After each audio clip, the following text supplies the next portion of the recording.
physicality and similar in their attack. Got to be more direct, as opposed to the width and their core skills let them down. Yeah, still learning the game, of course, the Russians. They'll be involved at Twickenham next week. We've got an all-African affair next up, South Africa against Kenya, and I guess head-to-head, we can look at it there at the top of the graphic. South Africa comprehensive leaders in this one, 26-3 in the previous meetings. But one suspects that maybe the progress of Kenya this year and a couple of missing stars for South Africa makes this an interesting affair. Greg? You know, they've got momentum again and the belief coming into this tournament, Kenya. Mike Friday's worked hard with them on their core skills this year. We've talked about it throughout the year. They've added different dimensions to their game. The change of direction, you know, the working around, the breakdown and stuff. So, you know, they're sitting 6th at the moment, 77 points. You know, after that final back in Wellington, you know, they went on to Vegas and they didn't perform there. So, you know, a couple of tournaments, you know, they could have been competing for the second place this year, easily, Kenya. South Africa, you know, sitting second, had well, by all accounts, an up and down year, but you know, under Paul True, still sitting, you know, comfortably at second, and with a couple of tournament wins. But they're missing a couple of key playmakers, you know, Branko de Pree and you know their talisman, which is South Africa. And throughout, you know, the last 4 years where Africa has been involved, they've always struggled when he hasn't. So a big miss for them today. But Paul Delport is back in the team, so he will be there right at this weekend. So if he can be that link man, they've got a chance. But I think it's a big call for them this weekend. Tough game first up. What in particular do you think Mike Friday has changed about the way the Kenyans have played, their structure, their setup, their style? Well, they have a very simple, basic game plan, which is moving the ball wide and using the physicality and pace. I mean, they have got some tremendous athletes in their team. William Baka is a giant on the wing. Huge physical presence, and bringing back Collins Injera as well after the challenges they had previously with him not being in the team, him being back, so experienced, great try scorer. They're going to be a really potent team this weekend. This perhaps the standout fixture so far of day one up in Glasgow. Sun sort of still shining, and here's hoping for some decent sevens to follow suit as well. The Kenyans off with ball in hand now. Let's cross over to Wyn Griffith and Ollie Phillips. This is Andrew Amonde, the captain, wearing 8 from the Kenya Commercial Bank Club. Medima. Kenya desperately trying to break out from their own 22, but South Africa know all about their near neighbours. Good patient rugby so far from Kenya. They're just returning the ball, not panicking in their 22, and just trying to stretch the South African side. What South Africa is so good at is remaining disciplined, and they've managed their strong defence, stayed strong, managed to force a turnover on the touch.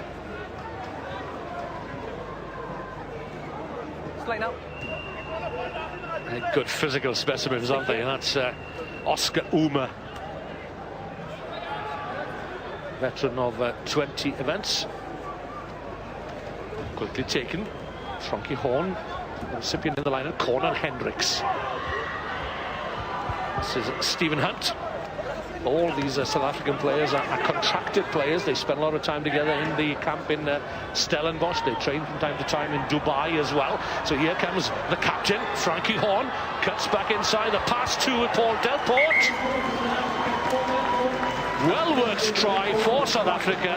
And Paul True can always rely on that man, Paul Delport, when there is an injury to the likes of Cecil Africa or Branko de Pree. A well-worked try there from South Africa, but a little too easy for my liking from a Kenyan perspective. South Africa just pushing the width, and if we watch the breakdown, Kenya are really heavily grouped around there, and they need to get their spacings a bit more, because this South Africa side play with width. They try and put their players and leave at least one player either side of the 15s and use the full width of this field. And if Kenya get caught short, they're going to concede a lot of tries on the width.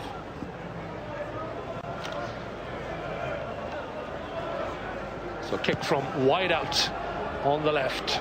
It's a towering kick. Drops short though, but it's first blood to South Africa. They lead Kenya by 5 points to 0, courtesy of that Paul Delport try. South Africa second in the table on 100 points. Behind New Zealand, they trail by 32 points. So there is a mathematical chance for South Africa to take the series. Michael Wanjala, he wears 9 from Strathmore Leos. Pico Dima looking to get the ball wide. Horace Otieno. It's an interesting tactic here from South Africa. They're obviously missing Dupree and they're missing Africa, so their restarts aren't going to be on the money as normal. They've got Snyman, so they've decided to kick long and use their defence, try and force mistakes from this Kenyan side, back their defence, and so far they've managed to contain this Kenyan side in their half. Now then, this is William Barker, big William Barker, away he goes. Slips, but is still going. Looks for support, might not need it. This is going to be a brilliant try for William Barker. The try of the day, without a doubt. And boy, did he have some work to do when he got the ball out wide. That is the threat. That is the excitement of William Barker. Such a strong man, huge, powerful guy, bouncing three times the South African defenders. And he's been a revelation for them this year. We mentioned here at the start that South Africa are trying to force them to make mistakes in their 22 by kicking deep off the restarts. Kenya's great patience, and then they know they've got the reliability of this huge monster of a man, Mbaka, who can just bulldoze his way through any side. And what a fabulous try from him there. Well, Mike Friday's been telling me about this young man. What an exciting prospect he is. Remember the name, it's William Barker. Every country, it would appear, has his own Lomu. And this man is the Lomu in the Kenyan squad. We've got Gobele for France. We've got William Barker for Kenya. And Barker's got a little bit more pace than Gobele as well, so he's even more dangerous. The conversion is good. That conversion takes Kenya into the lead. Having trailed by 5, they lead by 2 and by 7 points to 5. And wherever you go all over the world, Kenya have their supporters flying the flag. South Africa heavily loaded here on this restart. 2 lifting pods. They're obviously backing themselves. They just want ball retention. Keep the ball, starve this Kenyan side and frustrate them. But look, by setting up 2 pods, tempting the Kenyans to kick into the wide open spaces. Delport was there. Yeah, and obviously Kenya, I guess you could say, fell into that trap, didn't recognise the space, and have kicked it straight down South Africa's throat and given them valuable possession. So many tactics, structures, and it's not as simple a game as it was when the likes of Ian Evans used to play all those years ago. Get it wide quick. Frankie Horn, he's got pace for a big guy. Lovely back inside. Hendricks with a handoff. Oh, Michael Wanjala. Cornel Hendricks is no slouch either. The ex-Boland Cavaliers representative. He's got explosive pace and power. Cornel Hendricks, 53 tries now in his career. Again, South Africa really using the width of this field incredibly well. They retained the ball off of a poor Kenyan kickoff, took it wide, won the penalty, and then they came straight back. And if you retain the ball and stretch opposition, the holes are going to come. And what South Africa do so well is they flood through the spaces. As soon as there's an opportunity, their offload runners are there, and a fabulous try. Yeah, and a simple conversion for Philip Snyman this time from in front of the post. Adds the 2 points to Cornel Hendricks' try. Now, we mentioned the kickoff here. Snyman, not typically their restarter. Typically, you would try and put the ball here on the 10-yard line. Try and challenge, try and win the ball back. South Africa have been kicking it deep, trying to pressure this Kenyan side by forcing them to play from their own 22. Let's see if they do the same again. Restarts, so important in this game. A little too far that time for the South African forwards, perhaps, and then again.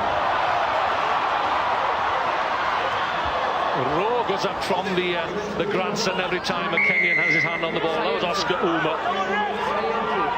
Loose forward in the 15s. Referee Anselmi will bring South Africa, the Blitzbokke as they're known, back to the spot. So not much to choose between the teams as we approach the break. Still time for one more score. And this is a crucial time to get the score also, isn't it, Ollie? Yeah, it can break confidence for teams as soon as if South Africa can pick one here, Kenya will go with their heads down and manages to, a poor kick from Delport manages to retain possession. Kenya will see this 12-7 looking up at the scoreboard. They'll be encouraged. They'll think Mbaka, he's a strong guy, he can be a turning point for them, so they'll go into this half-time not too despondent. It's just breaking down slightly at the moment, but they've got to make sure that they're covering those deeper runners which South Africans are putting in on those offloads. Certainly look good on attack, don't they? William Parker, we spoke about him beforehand, and delivering with that fantastic try. Really evenly contested match, this one, so let's get back for the second half with Wynn and Ollie. Here we go then with the second half. South Africa 12, Kenya 7, and that's a mistake at the restart. There's a bit of a breeze blowing from behind the Kenyans in this second half. Poor start from Kenya there. 12-7 down, need to make an impact. Key restart just to get the possession, get the ball back in their hands, and they've gifted it to South Africa. Yep, Kenya on the defensive on the top of the second half here. Costly mistake could be. Delport sweeps it out to Frankie Horn in midfield. Looks to get away from the defence. Good work bringing Stephen Hunt back on the inside out to Snyman. Takes on the first tackler. Has made the ball available. But Kenya, being penalised here. And referee Anselmi might want a word.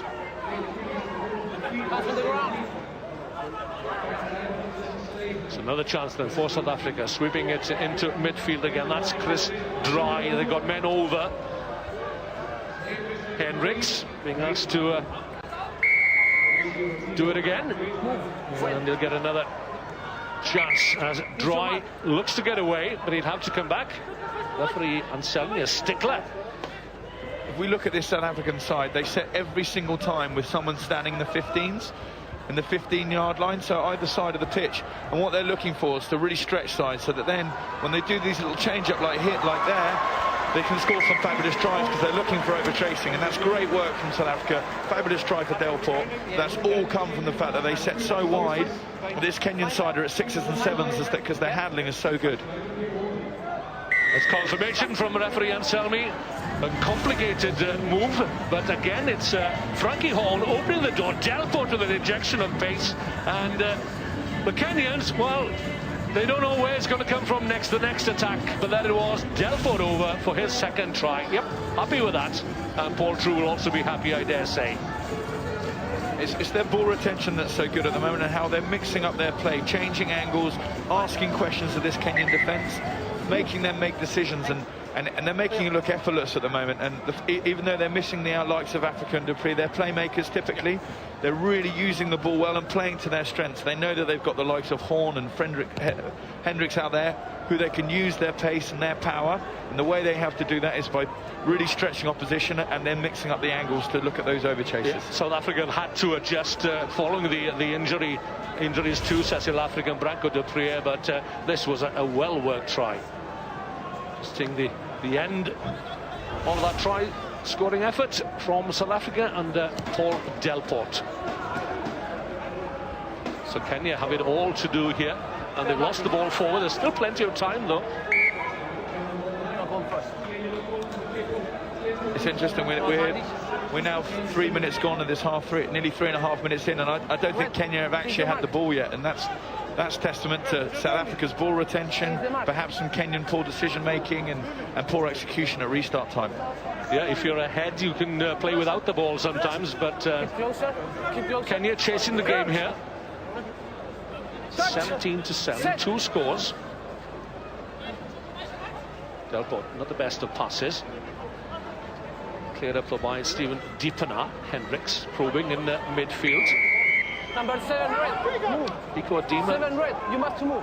Is the man penalised for not moving away from the tackle area? Quick enough for Mr. Anselmi's liking.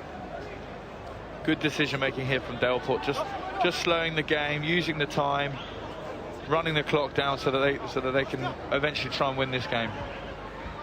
Stephen Hunt leaves it for Cornel Hendricks off his left foot, sucking in another Kenyan defender. Have to be careful though, because the Kenyans have a history of striking back in the second half over the years. Quite capable of scoring tries, but as you say, Ollie, they need to get their hands on the ball.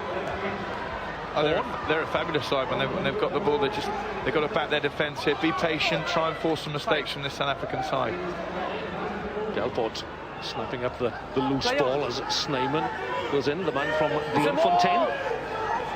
Grey College and Free State University product. That's great work from Otaneo and Uma there. They now need to just make sure they keep this ball, use the width, use the likes of Mbaka again, and Njera, probably one of the quickest guys on the circuit, Collins Njera. Give him the ball, give him time, give him space, and they can pull themselves back into this game. 2 minutes left, easily winnable this game. Yeah, they need to score though in the next minute or so to give themselves a chance. Kenya, well, they're fifth, joint fifth with France on 77 points in the IRB HSBC 7 World Series rankings. Okay. Got to the final in Wellington, where they were defeated by England in extra time. It has to be said. They've had a tremendous start to the season under new coach Mike Friday, the geezer. Yeah, he's been a bit of a revelation for Kenyan rugby. I still think there are perhaps some political issues going on in the background that are frustrating him and the development. But to see the likes of guys like Mbaka coming through here with pace, power, quality players lighting up this World 7 Series. Good work by William Mbaka there. Collins Njera, a rare touch of the ball for him. But he's got some exciting talent and pace as well. Now then a chance, but a man out here might not be needed. Racheno goes into contact, makes the ball available. Perhaps the ball should have been spun wide, and South Africa have regrouped. Iko Adima. Kenya look here, South Africa have got no one behind. It just needs someone to put the boot on the ball. The break is under 1-1, and away goes Collins Njera. Great play. 155 tries to his name before today. Loves to score tries, does Collins Njera. Now then, can Kenya get back into this game? The conversion is good. Fabulous try, great support run from Njera. This is what Kenyan rugby is all about. Great power again from Mbaka, just shoving people off. This man is just an absolute powerhouse. They need the ball in this guy's hands as much as possible. And then the patience from them just to go through and Njera, great running lines. Key is this restart. Can they get the ball back? We've said typically in this game so far they haven't been able to do so. Massive moment for Kenyan rugby now. It certainly is. Eden Aguero is on. Does Kenya have an injury? A player being attended to on the sidelines. A little bit of blood, I think. Well, that's Collins Njera. There were some contractual disputes with his club, or between his club and the Kenyan Rugby Union. But Kenya can ill afford to be without the likes of Collins Njera as we look ahead to the exciting prospects of the Rugby World Cup semis in Moscow next month. And that's a shame there. We said the restart was crucial. Kenya had to get that ball back. It was a poor restart. It's gifted the ball to South Africa. They've run the clock down and that's game over. And Mike Friday will be bitterly disappointed about that because it's been some simple little basic errors that have prevented them from possibly winning that game. Yeah, South Africa kicking the ball out. I thought for a second there that Kenya might find their way